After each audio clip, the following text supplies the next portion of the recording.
ദൈവത്തിൻ്റെ ഏറ്റവും പ്രിയമുള്ളവരെ, അവിടുത്തെ സമാധാനം ഞാൻ ആശംസിക്കുന്നു. ഇന്ന് കർത്താവ് നമുക്ക് നൽകുന്ന ദൂത് 2 രാജാക്കന്മാർ 10:16. അവൻ പറഞ്ഞു, എന്നോട് കൂടെ വന്ന് കർത്താവിനോടുള്ള എൻ്റെ ഭക്തിയുടെ തീവ്രത കാണുക. അങ്ങനെ അവർ യാത്ര തുടർന്നു. എത്തിപ്പെടുന്നിടത്ത് ആരുടെയൊപ്പം കൂടുന്നോ അത് വളരെ പ്രധാനപ്പെട്ട കാര്യമാണ്. ജീവിതത്തിൽ വലിയ പ്രാധാന്യമുള്ള ഒരു കാര്യം തന്നെ. കാരണം നാം കൂടുന്നവർ നമ്മെ സ്വാധീനിക്കും, അല്ലെങ്കിൽ അവരെ നമ്മൾ സ്വാധീനിക്കും.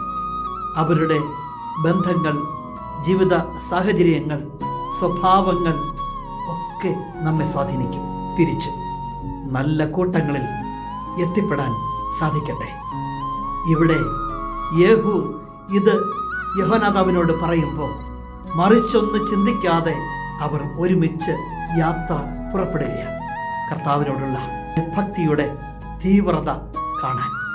ഇന്ന് ഈ ദൂത് കേൾക്കുന്ന എൻ്റെ പ്രിയമുള്ളവരെ, ദൈവഭക്തിയുള്ള, ദൈവവിശ്വാസമുള്ള മനുഷ്യരുടെ കൂട്ടങ്ങളിൽ എത്തിപ്പെടാൻ, അവരോടൊപ്പം കൂട്ടുകൂടാൻ, ജീവിക്കാൻ ഒക്കെ സാധിക്കട്ടെ. അത് നന്മ മാത്രമേ തരികയുള്ളൂ.